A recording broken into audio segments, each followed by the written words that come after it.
اعوذ باللہ من الشیطان الرجیم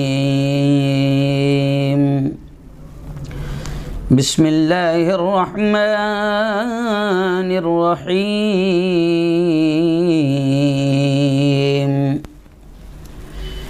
ومن يبتغ غير الإسلام دينا فلن يقبل منه وقال تعالى يا أيها الناس اتقوا ربكم الذي خلقكم من نفس واحدة وخلق منها زوجها وبث منهما رجالا كثيرا ونساء واتقوا الله الذي تساءلون به والأرحام إن الله كان عليكم رقيبا وقال رسول الله صلى الله عليه وسلم إن أعظم النكاح بركة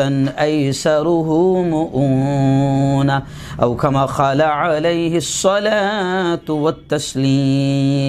والتسليم وقال صلى الله عليه وسلم يا معشر الشباب من استطاع منكم الباءة فليتزوج فإنه أغض للبصر وأحصن للفرج أو كما قال عليه الصلاة والتسليم صدق الله العظيم وصدق رسوله النبي الکریم۔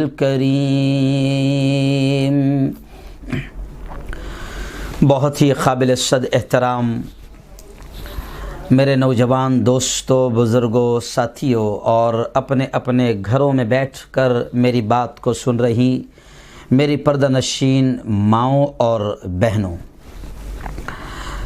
گزشتہ جمعہ کے لائیو بیان میں آج 26 تاریخ ہے، 26 فروری 2021۔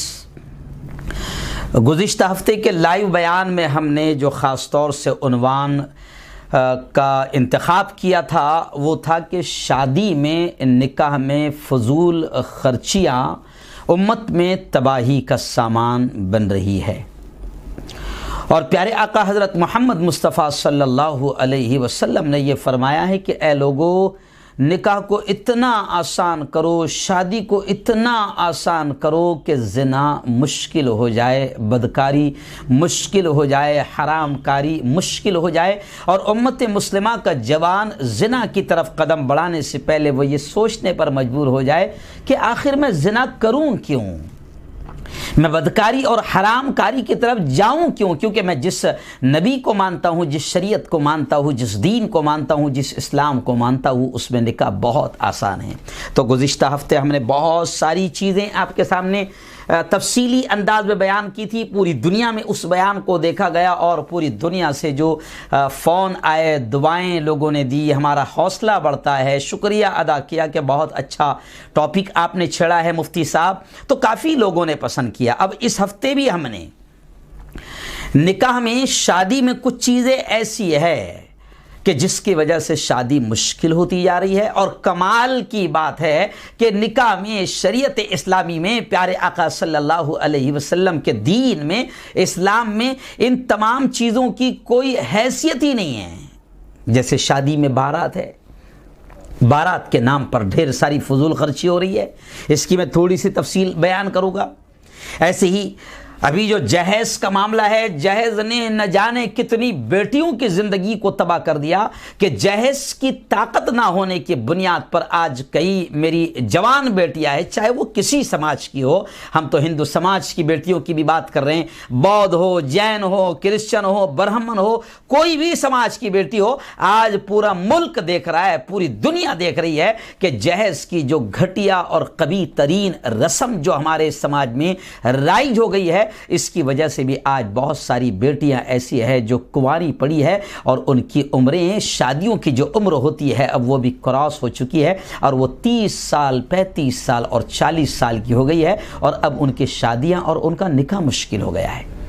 تو آج ہم بات کر لیں گے تھوڑا سا بارات کے تعلق سے، جہیز کے تعلق سے اور مہر کے تعلق سے آج بات کریں گے کہ مہر کے بغیر نکاح نہیں ہے، مہر واجب ہے، اصل نکاح میں مہر ہے لیکن مہر پر کوئی دھیان ہی نہیں دیتا ہے، تو اس پر تھوڑی سی بات کریں گے۔ جی ہاں ناظرین، میں نے قرآن کی ایک آیت آپ کے سامنے تلاوت کیا کہ اللہ کیا کہتا ہے۔ مسلمانوں خاص طور سے آپ اس بات کو ضرور سنو کہ اللہ کیا کہتا ہے، وَمَن يَبْتَغِي غَيْرَ الْإِسْلَامِ دِينًا فَلَن يُقْبَلَ مِنْهُ۔ اللہ یہ فرماتا ہے کہ جو اسلام کے علاوہ کوئی دین قبول کرے گا، کوئی طریقہ قبول کرے گا، کوئی دین کو ایکسیپٹ کرے گا، فَلَن يُقْبَلَ مِنْهُ، اللہ کہتا ہے کہ اس سے وہ دین قبول نہیں کیا جائے گا۔ یعنی اسلام کو ہمارے لیے as a then, as a دھرم یہ طے کر دیا گیا ہے کہ اسلام کی تعلیمات پر عمل کرو گے، زندگی میں بھی کامیاب ہو جاؤ گے، زندگی میں بھی سکون پاؤ گے اگر اسلام کی تعلیمات پر عمل کرو گے، اور اسلام کے علاوہ کسی اور دین اور دھرم کو قبول کیا اور اس کے طریقوں کو اپنے زندگی میں لایا تو دنیا میں بھی سکون ختم ہو جائے گا اور آخرت میں بھی ناکامی ہاتھ آئے گی۔ تو آئیے اب ہمارا ماننا ہے کہ شریعت نے ہمیں، اللہ نے جو ہمیں شریعت دی ہے، نبی نے جو ہمیں شریعت بتائی ہے، اللہ نے، اللہ کے رسول نے جو دین اور دھرم ہم کو دیا ہے، ہم بڑے فخر اور گرو کے ساتھ کہہ سکتے ہیں کہ اس دین نے ہمیں خوشی کیسے منائی جائے اس کا بھی طریقہ سکھایا ہے۔ جی ہاں، اور غم کیسے منایا جائے اس کا بھی طریقہ سکھایا ہے۔ خوشیوں میں بھی طریقہ اور کچھ حدود اور کچھ پابندیاں بتائی ہے۔ بعض دھرم کے لوگوں کو آپ دیکھو کہ خوشیوں میں وہ آپے سے باہر ہو جاتے ہیں اور شراب پیتے ہیں، زنا کرتے ہیں، نشہ کرتے ہیں اور پھر اپنے آپ کو تباہ کرتے ہیں۔ لیکن اسلام نے کہا کہ خوشیوں میں بھی، یہاں تک کہ عید کا موقع ہے، عید کا موقع ہے، خوشیوں کا موقع ہے، 1 مہینہ رمضان کے روزے رکھا، اب عید کا دن ہے، اللہ بھی بہت خوش ہے اپنے بندوں کی عبادت سے، بندے بھی بڑے خوش ہے کہ اللہ نے عبادت کا موقع دے دیا اور اب روزے ہم نے مکمل کر لیے ہیں، خوشی کا موقع ہے۔ لیکن خوشی میں بھی اللہ نے سب سے پہلے یہ کہا کہ عید کے دن پہلے میرے دربار میں آ کر 2 رکعت نماز ادا کر لے۔ خوشیوں میں بھی آزاد نہیں چھوڑا کہ ٹھیک ہے خوشیوں میں اب تم جو چاہے کرو، نشہ کرو، شراب پیو، حرام کاری کرو، ڈی جے بجاؤ، گانے بجاؤ، نہیں، خوشیوں میں بھی اللہ نے وہ چیزیں ہمارے سامنے رکھی ہے جو ہمیں تباہ نہ کرے۔ اور غم کا طریقہ بھی سکھا دیا کہ اگر ماں مر جاتی ہے، باپ مر جاتا ہے، بیٹے مر جاتے ہیں، جوان بچے مر جاتے ہیں، کوئی بہت بڑا غم کا پہاڑ ٹوٹ جاتا ہے تو غم کے موقع پر بیوی سے بھی کہا کہ شوہر کے لیے تو ایسے سوگ منائے گی۔ جی ہاں، پورے خاندان سے کہا کہ تمہارے خاندان کا کوئی جوان بھی مر جاتا ہے تو تم روؤ گے نہیں، گال نہیں پیٹو گے۔ بیوی سے کہا کہ تیرا شوہر مر جاتا ہے تو سینہ نہیں پیٹے گی، کپڑے نہیں پھاڑے گی، بال نہیں نوچے گی۔ شریعت اسلامی نے، اللہ نے جو دین ہم کو دیا ہے اس میں خوشی کے بھی طریقے بتائے ہیں کہ خوشیاں کس انداز میں منانا ہے اور غم کس انداز میں منانا ہے۔ جی ہاں، اب آئیے تھوڑا بات کر لیتے ہیں کہ شادی، نکاح یہ انسانی زندگی کی ایک بہت اہم ضرورت ہے۔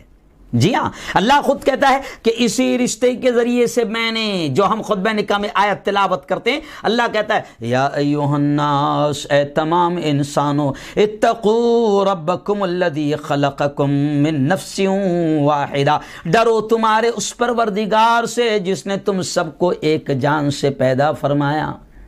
تو اللہ نے ایک رشتہ مرد اور عورت کا جوڑا ہے جسے ہم اپنی زبان میں نکاح کہتے ہیں یا اپنی زبان میں شادی کہتے ہیں۔ اب یہ اگر اللہ اور اس کے رسول کے بتائے ہوئے طریقوں کے مطابق ہوگی تو قرآن نے بھی کہہ دیا کہ یہ سکون کا ذریعہ بنے گی، زندگی میں سکون آئے گا، مرد کو بھی سکون ملے گا، عورت کو بھی سکون ملے گا۔ اور نبی نے اس کے پورے طریقے بتا دیے ہیں، اللہ نے جس طریقے سے رہبری فرمائی ہے نبی نے سارے طریقے بتائے ہیں۔ اب اب میں کبھی کبھی کہتا ہوں کہ کچھ لوگ کہتے ہیں کہ صاحب نکاح تو قرآن کہتا ہے سکون کا ذریعہ ہے، شادی تو قرآن کہتا ہے، نبی کہتے ہیں سکون کا ذریعہ ہے، لیکن کچھ لوگ کچھ دنوں کے بعد کہتے ہیں کہ جب سے شادی کیا 1 مہینہ ہو گیا سارا سکون ہی ختم ہو گیا۔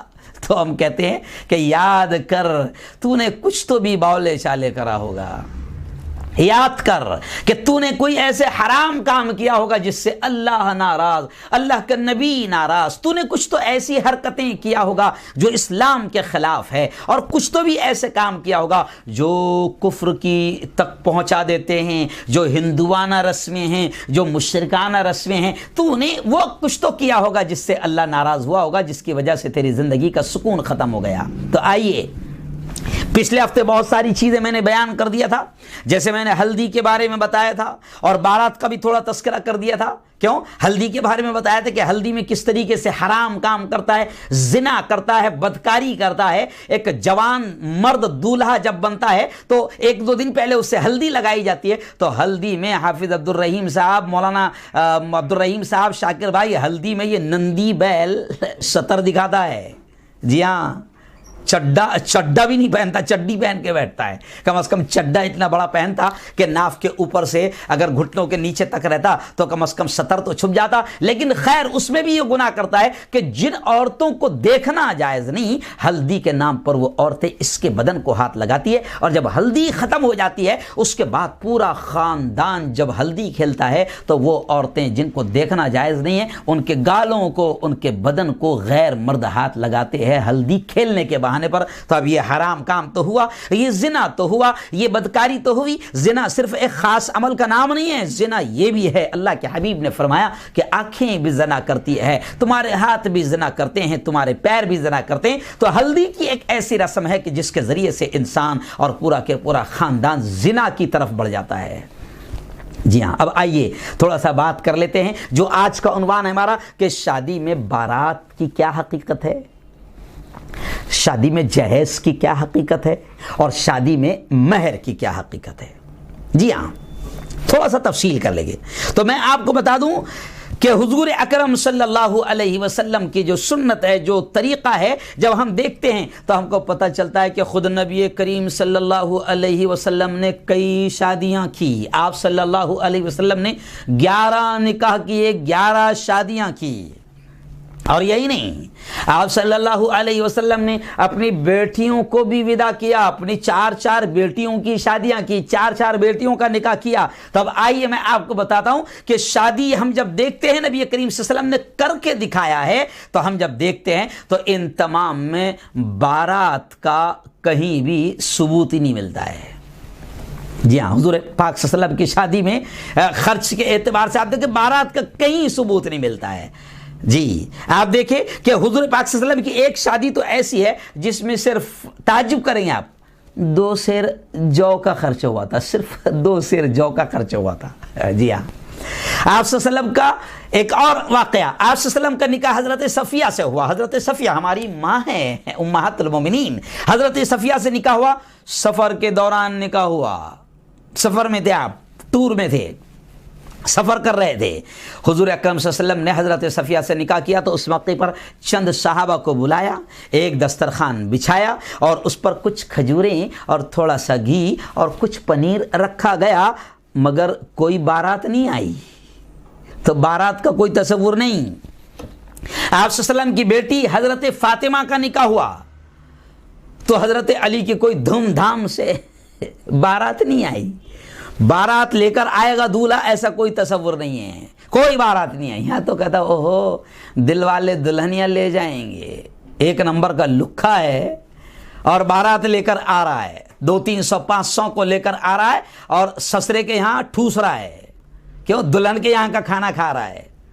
یہ دیکھو حضور پاک صلی اللہ علیہ وسلم کی ساری شادیاں ہمارے سامنے ہیں، حضرت فاطمہ کی شادی ہمارے سامنے، حضور کی 4 بیٹیوں کی شادی ہمارے سامنے۔ کوئی ادھر سے دولہے والے بارات لے کر نہیں آئے، بارات کا اسلام میں کوئی تصور نہیں، بلکہ حضرت فاطمہ کے بارے میں حدیث میں آتا ہے کہ حضور پاک صلی اللہ علیہ وسلم نے باقاعدہ اپنی بیٹی کو خود اپنے ہاتھوں سے اپنے داماد کے گھر حضرت علی کے گھر چھوڑ آئے۔ آج کیا ہو گیا حافظ صاحب کہ ہم نے بارات کو نکاح کا، شادی کا لازمی حصہ بنا لیا. بارات نہیں جائیں گی تو دلہن کیسے آئیں گی؟ جی ہاں، بارات نہیں آئیں گی تو دلہن کیسے آئے گی؟ تو ہم تو ایک دم شان و شوکت کے ساتھ جائیں گے، لیکن بھکاری شان و شوکت تیری نہیں ہے. تو وہاں جا کر کھانا کھانے والا ہے اور وہاں تیرے 400-500 کا انتظام تو وہاں کروانے والا ہے. تو اب اس کے بغیر ہم سمجھتے شادی نہیں ہوگی، نکاح نہیں ہوگا. بارات کو ہم نے ایک دم لازمی جز بنا لیا ہے. بارات کا کوئی سسٹم میرے بھائیوں، میرے بہنوں، نبی کریم صلی اللہ علیہ وسلم کی سنت اور شریعت میں نہیں ہے. آج لاکھوں روپے بارات کے نام پر دونوں پارٹیاں خرچ کرتی ہے، اور نکاح جیسا سادہ آسان عمل جو زنا کو ختم کرے گا، گناہ کو ختم کرے گا، آج نکاح کو ہم نے مختلف انداز میں خرچ بڑھا کر نکاح کو ہم نے مشکل کر دیا ہے. نکاح مشکل ہوتا جا رہا ہے. بزرگوں، میرے بھائیوں بہنوں، اللہ والے یہ اپیل کر رہے ہیں آپ سے، علماء اپیل کر رہے ہیں، اور اللہ والے علماء نہیں بلکہ اللہ آپ سے، نبی آپ سے، ہم سے اپیل کر رہا ہے کہ یہ بارات کا ظلم ختم کرو. بارات کی وجہ سے دونوں پارٹیوں کا لاکھوں روپے خرچ ہو رہا ہے. بارات کے انتظامات شاکر بھائی آپ نے دیکھے ہوگے. اوہو، جی ہاں، بارات کے انتظامات میں بالکل دلہن والوں کیا کہتا ہے؟ دیکھو کیسا ہے کہ ہم لوگ شریف لوگ ہیں، عزت دار لوگ ہیں، اور جتنے لوگ آئیں گے ہمارے وہ سب بڑے بڑے لوگ ہوں گے والا. حالانکہ ایک نمبر کے لوگ کیا آتے ہیں اس میں، ٹپوری قسم کے جوان آتے ہیں، پڑیا کھانے والے آتے ہیں جن کی کوئی حیثیت نہیں ہے. اور وہاں سسرال والوں میں کیا کہتا ہے؟ جس کی لڑکی کرتا ہے. تو بالکل کیسا ہم لوگ شریف قسم کے لوگ ہیں، اور اچھے لوگ آئیں گے. بارات کا سب وی آئی پی لوگ آئیں گے. بارات کا صحیح انتظام کرنا، بہترین قسم کا لون لے لینا یا اچھی ہوٹل لے لینا، بارات کے ٹھہرنے کا صحیح انتظام کرنا، جانوسا صحیح ہونا. جانوسا تھوڑا سا غلط ہو گیا شاکر بھائی. تو میں نے میرے خاندان میں دیکھا کہ آج تک کے دونوں خاندانوں میں ناراضگی چل رہی ہے کہ دلہن والوں نے جانوسا صحیح نہیں دیے تھے، بارات کا صحیح انتظام نہیں کیے تھے، ہے نا. اور یہ بھکڑ گاؤں میں آ رہا، لیکن اس کو ناشتہ بھی دینا ہے بارات میں، ناشتہ بھی اس کو کرانا ہے. جبکہ یہی کہ محلے میں آ رہا، لیکن وہ بھی اب سسٹم بن گیا کہ پہلے بارات آئیں گی، پھر ناشتہ کرے گی، پوہے کا ناشتہ ہوگا، جلیبی کا ناشتہ ہوگا، گلاب جامن کا ناشتہ ہوگا. تب یہ بارات کے خرچے بڑھتے جا رہے ہیں. میں نے دیکھا ہے کہ لاکھوں روپے آج جھوٹی شان دکھانے کے لیے حافظ صاحب لاکھوں روپے کا لون لیا جا رہا ہے. کتنے میں لون لیا گیا؟ تو کہا کہ 3 لاکھ کرایہ، 2 لاکھ کرایہ، 5 لاکھ کرایہ. میں نے خود دیکھا ہے کہ 10-10 15-15 لاکھ روپے تو صرف لون کا کرایہ ہے، جس لون میں اور جس ہوٹل میں شادی ہو رہی ہے. تو بارات کا خرچ بڑھتے جا رہا ہے. جی ہاں، آج یہی وجہ ہو گئی کہ آج بیٹی جس کے پیدا ہونے کو قرآن نے اور اسلام نے کہا تھا کہ بیٹی تمہارے لیے رحمت ہے، تحفہ ہے، اللہ کا ہدیہ ہے، بیٹی اللہ کا ہدیہ ہے، اللہ کی جانب سے رحمت ہے. لیکن اب بیٹی پیدا ہو گئی تو اس کا نکاح کرنا مشکل، شادی کرنا مشکل. وہ بارات کیسے، نکاح کا خرچ کیسے برداشت کرے گا، جہیز کا خرچ کیسے برداشت کرے گا. تو آج سونوگرافی میں ہی دیکھ کر بیٹیوں کا مرڈر اور قتل کر دیا جا رہا ہے. اگر ڈاکٹر کہہ دے کہ بیٹی کا حمل ہے، بلکہ ڈاکٹر کیا کہے گا، یہ خود سونوگرافی کرواتے ہیں، دیکھ لیتے ہیں پہلے سے کہ اگر بیٹی کا حمل ہوگا تو نہیں رکھے گے. کیوں؟ اس لیے کہ بیٹی اگر ہو گئی تو اس کا ودا کرنا بڑا مشکل ہے، اس کی شادی، اس کا نکاح کرنا بڑا خرچے کا کام ہے.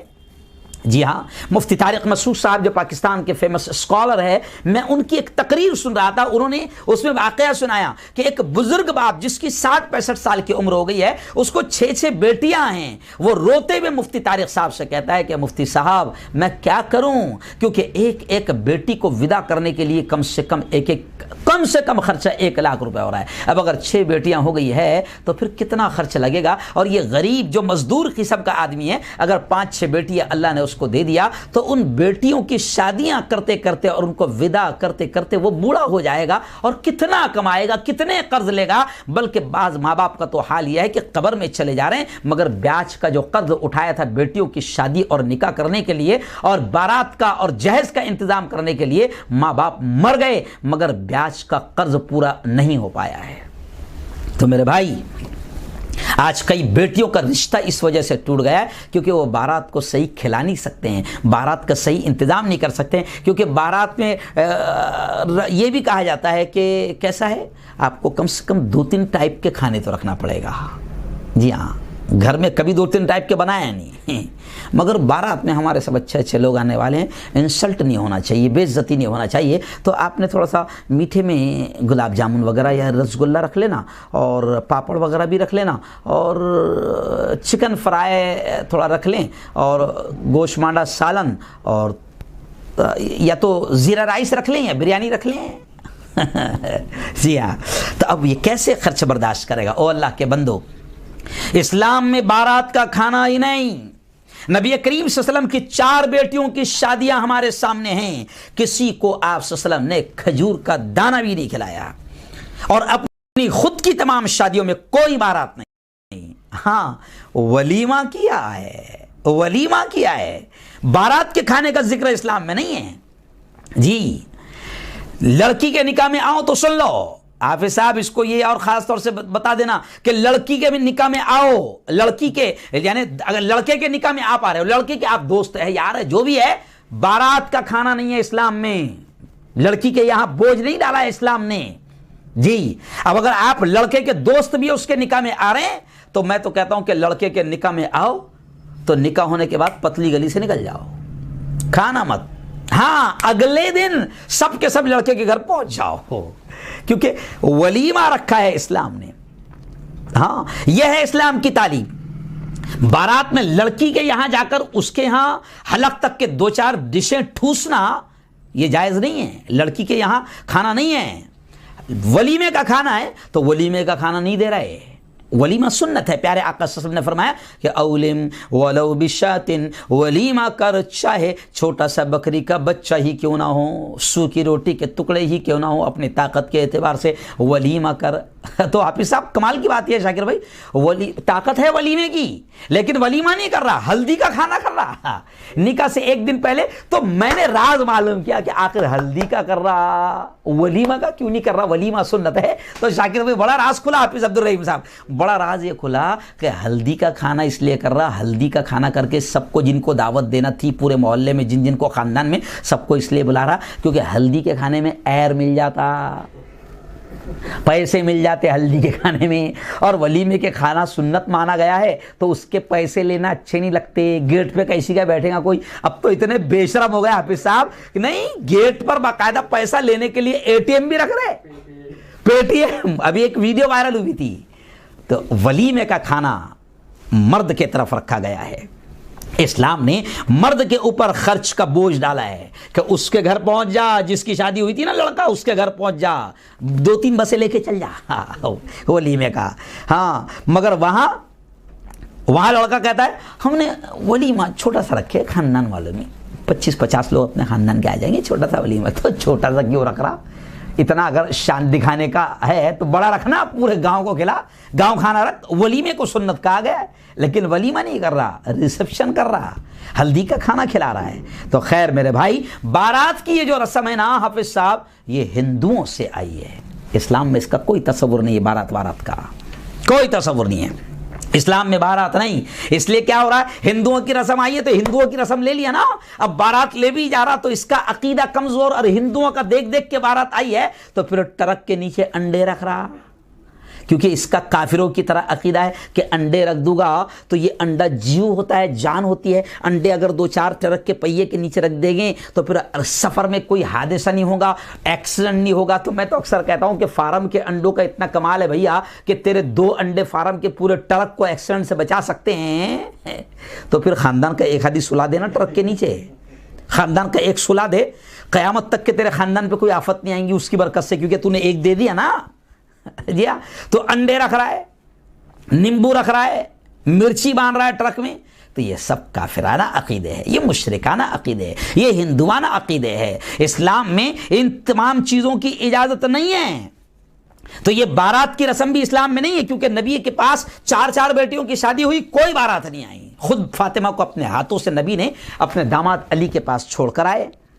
جی ہاں، اب بارات کا کھانا اسلام میں نہیں، بیٹیوں پر اور ان کے باپ پر میرے بھائیو ظلم نہ کرو، بارات ہندوؤں کی رسم ہے، اسلام کی نہیں، اس لیے اس بارات کی وجہ سے ماں باپ پر بوجھ آ رہا ہے۔ جس کی 6 بیٹیاں ہو وہ تو ان کو ودا کرتے کرتے مر جائے گا۔ جی ہاں، اس لیے اس غیر شرعی رسم کا، جس کا شریعت میں کوئی ہے نہیں یہ رسم تو اس بارات کا بھی بائیکاٹ کرو، اس بارات میں نہ جاؤ۔ کیوں؟ ابھی کیا ہو گیا؟ اب کورونا ابھی تک تو اللہ کی نہیں مان رہا تھا، نبی کی نہیں مان رہا تھا۔ اس پوائنٹ کو لے لینا آپ صاحب، اسپیشل اور بنا دینا اس پر ویڈیو۔ جی ہاں، کہ ابھی تک اللہ اور رسول منع کر رہے ہیں کہ بارات نہیں، کھانا نہیں بارات کا، نہیں مانتا تھا۔ اب کورونا آ گیا، کورونا کی وجہ سے اب مان رہا برابر، حکومت نے لگا دیا 50 سے زیادہ ہونا نہیں، تو 50 سے زیادہ جا رہا نہیں۔ حکومت سختی کر رہی ہے کہ 50 لوگوں کی اجازت ہے، تو اللہ اور اس کے رسول 1500 سال سے منع کر رہے ہیں جب نہیں مانتا تھا۔ اب حکومت کا ڈر، ڈنڈے، سختی، جرمانہ لگ رہا، 50,000 روپے جرمانہ لگ رہا ہے نا، تو اب 50 کو لے جا رہا۔ اچھا کس کو رشتہ دار میں بھی نہیں بلا رہا، اچھا وہ رشتہ دار بھی ناراض نہیں ہو رہے، کیا کرتے، کیسا کورونا چل رہا نا، لاک ڈاؤن ہے نا، حکومت نے منع کی ہے تو حکومت نے منع کی ہے، جرمانہ لگ رہا تو اب مان رہا۔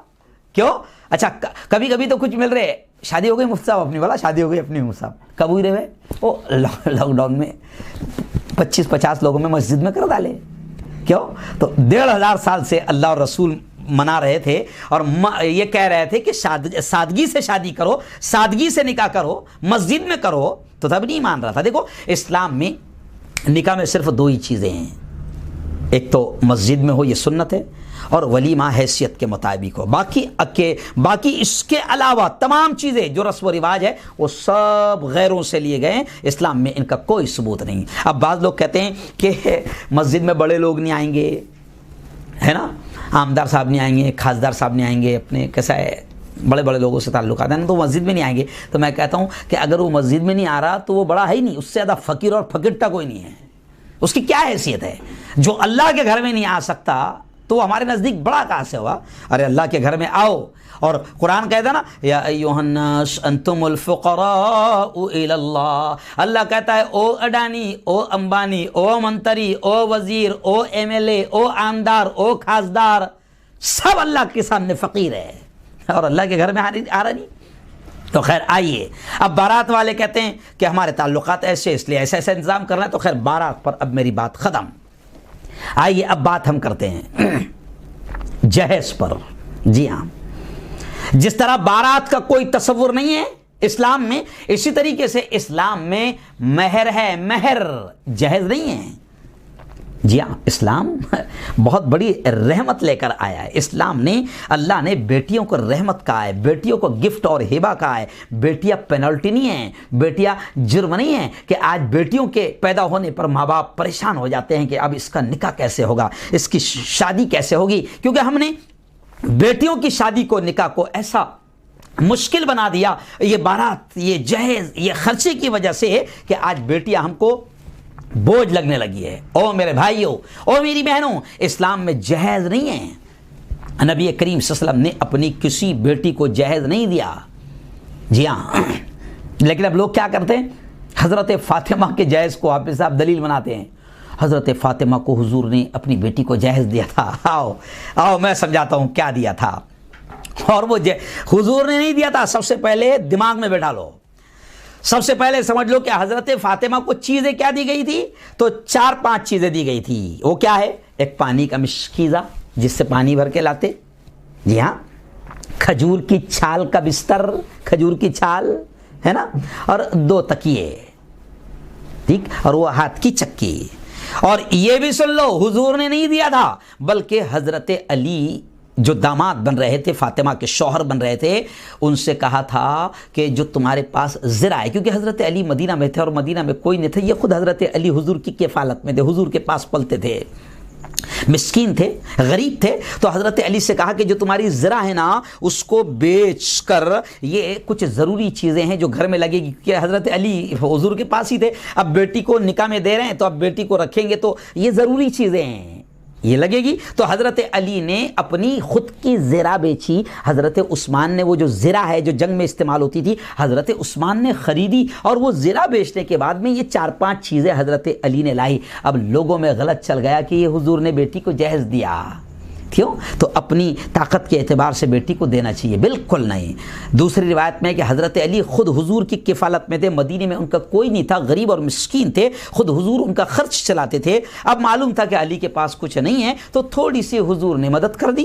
اب اگر آپ کا داماد بھی ایسا ہی ہو اگر بستر بھی نہ لے سکتا ہو تو ٹھیک ہے، بستر دے کر ایسی کچھ ضروری چیز دے کر مدد کر دے، بیٹوں کی طرح مدد کر دو، یہ جائز ہے۔ لیکن فاطمہ کے جہیز کے نام پر آج جہیز کی آپ لسٹ دیکھو کیا کیا دے رہا، اے سی دے رہا، فریج دے رہا، کولر دے رہا، 2-3 پنکھے دے رہا، گاڑی بھر کے برتن دے رہا، فرنیچر دے رہا، 3-4 لاکھ کا فرنیچر دے رہا۔ کیوں؟ تو یہ کہاں سے اسلام میں اجازت ہے؟ ہاں، میں نے دیکھا کہ باقاعدہ کار دی جا رہی، 2 ویلر دی جا رہی، کیوں؟ ساری چیزیں دے رہا۔ اور یہ بھکڑ کو جس دن نکاح کر رہا تو اس کے آنکھ پہ جو جوڑا ہے وہ بھی سسرے کا ہے، جوڑے کی رقم لیے لے اس نے، جی ہاں، تو وہ بھی سسرے کا ہے۔ تو اگر آپ کا بیٹا اتنا لکھا ہے، اتنا فقیر ہے کہ وہ خود کا جوڑا بھی نہیں پہن سکتا، بستر بھی نہیں لے سکتا، تو ٹھیک ہے، اس کو اگر سسرا مالدار ہے تو تھوڑا سا مدد کر دیں۔ تو اسلام میں جہیز کا بھی کوئی تصور نہیں ہے۔ آج لاکھوں روپے کی جہیز میں دیے جا رہے ہیں اور جہیز کا سامان دیا جا رہا ہے۔ مجھے یاد آیا حافظ صاحب امیر منائی کا غالباً شعر ہے، امیر منائی کی زندگی کا واقعہ ہے۔ امیر منائی بڑے شاعر تھے، اپنی بیٹی کو، جی ہاں، امیر منائی بڑے شاعر تھے، اپنی بیٹی کو انہوں نے گھر بار بیچ کر جہیز دیا۔ جب بیٹی کو پتا چلا کہ میرے باپ نے اپنا جو رہتا گھر ہے جس میں رہتے ہیں وہ بھی میری شادی کے لیے بیچ دیا، کیونکہ بیٹی کو ودا کرنے کے لیے بعض لوگ کھیتیاں بھی بیچ دیتے ہیں، ان کے جہیز کے انتظام کے لیے اور بارات کو کھلانے کے لیے بعض لوگ اپنا رہتا گھر بھی بیچ دیتے ہیں، اپنی پراپرٹی بیچ دیتے ہیں۔ تو اب امیر منائی جو بڑے شاعر ہے، انہوں نے سب کچھ بیٹی کو دیا، بڑے دھوم دھام سے ودا کیا۔ اور جب بیٹی چلے گئی اور بیٹی کو پتا چلا جاتے وقت میں کہ باپ نے یہ گھر رہتا جو برسوں سے ہم رہتے آ رہے ہیں، باپ نے یہ گھر بھی بیچ دیا ہے اور اب رہنے کے لیے میرے باپ اور ماں کے پاس گھر بھی نہیں ہے۔ بیٹی کو جب پتا چلا اور بیٹی جب سسرال پہنچی اور جب اس کو یہ خبر ہوئی کہ میرا باپ میرے ودا کرنے کے بعد میں اس گھر سے نکل گیا اور چابیاں اس مالک کے حوالے کر دی جس کو گھر بیچ دیا ہے، تو واقعہ ملتا ہے کہ اس بیٹی کا سسرال میں جا کر انتقال ہو گیا۔ اب کتنی محنتوں سے گھر بار بیچ کر بیٹی کو شاعر نے ودا کیا تھا۔ مجھے یاد ہے آج تک کہ میرے استاد محترم مولانا مفتی نعیم صاحب مفتاحی جو اورنگ آباد کے ہے، کاشف العلوم کے، میں ان کے پاس 8 سال تک پڑھا ہوں، میرے استاد یہ واقعہ بہت اکثر بیان کرتے تھے نکاح کی مجلس میں، یہاں تک کہ میرے نکاح کے وقت میں بھی 21 سال پہلے انہوں نے اس واقعے کو بیان کیا تھا۔ تو اب امیر بینائی کی بیٹی جب سسرال پہنچی اور اس کو پتا چلا کہ اب میرا باپ کرائے کے مکان میں جا رہا ہے، رہتا گھر بھی بیچ دیا ہے، تو غم کے مارے اس کو اتنا ٹینشن آیا کہ اس کا دم نکل گیا، روح نکل گئی، وہ مر گئی۔ اب باپ کو خبر دی گئی اور باپ جب آئے بیٹی کے جنازے پر تو انہوں نے بالکل جذبات میں ایک شعر کہا، ساری چیزیں بیٹی کو دی تھی اور جذبات میں اب انہوں نے ایک شعر کہا، سن لو میری بہنوں میرے بھائیوں۔ امیر منائی نے شعر کہا کہ اب آیا یاد اے آرام جاں اس نامرادی میں، اب آیا یاد اے آرام جاں اس نامرادی میں، کفن دینا تجھے بھولے تھے ہم سامان شادی میں، کفن دینا تجھے بھولے تھے ہم سامان شادی میں۔ او میری بیٹی، کولر دیا، پنکھا دیا، بستر دیا، گودریج کپاڑ دیا، ساری چیزیں دیا، سارا سامان دیا، اگر میں تجھے کفن بھی دے دیتا اگر جہیز کے سامان میں، تو کم از کم کفن بھی تیرے بدن پر ہوتا۔ آج جہیز کے نام پر پورا گھر اس کا بھر رہا ہے۔ جہیز کا اسلام میں کوئی تصور نہیں۔ جہیز کی لعنت بھی ہندوؤں سے مسلمانوں میں آئی ہے، جہیز کی لعنت بھی ہندوؤں سے مسلمانوں میں آئی ہے۔ قرآن نے ہمیں یہ بتایا کہ نکاح کے وقت خرچ کس کا ہوگا؟ لڑکی کے اوپر رکھا ہی نہیں گیا ہے، لڑکی کے باپ پر رکھا ہی نہیں ہے، بلکہ وہاں تو کہا گیا ہے کہ لڑکی والوں کا احسان مانو کہ 20 22 25 سال تک اس نے اپنی بیٹی کو اپنے لخت جگر، اپنے نور نظر کو بڑی پیار اور محبت سے پالا ہے اور تجھ پر بھروسہ کیا ہے کہ تیری زندگی میں تیرے نکاح میں وہ دے رہا ہے، تو لڑکی والوں کا احسان ہے۔ آج بھی عرب میں یہ سلسلہ ہے، افغانستان میں یہ سلسلہ ہے کہ لڑکی کو قیمتی مانا جاتا ہے، وہ لڑکی دے رہا ہے 20 سال 25 سال پال کر، اس کو ڈاکٹر بنایا، انجینئر بنایا، تعلیم کیا، لاکھوں روپے اس پر خرچ کیا، اور تجھے اس لائق سمجھا کہ وہ اپنی بیٹی دے رہا ہے، تو وہ لڑکی والوں کا احسان ہے۔ لیکن ہم تو الٹا سمجھتے ہیں کہ ہم تیری لڑکی کر رہے ہیں تو ہم دباتے ہیں کہ ہم لڑکے والے ہیں۔ نہیں، لڑکی والوں کا احسان ہے کہ وہ تمہیں لڑکی دے رہے ہیں۔ اسلام نے لڑکی والے پر کوئی خرچ نہیں رکھا۔ جی ہاں، اور یاد رکھو نبی نے جب ہمیں نکاح کی اہمیت بتائی، نکاح کی عمر بتائی، نکاح کے فائدے بتائے، نکاح کے طریقے بتا دیے، تو یہ بھی بتایا کہ نکاح کا خرچ کس کے ذمہ ہوگا؟ مرد پر ہوگا،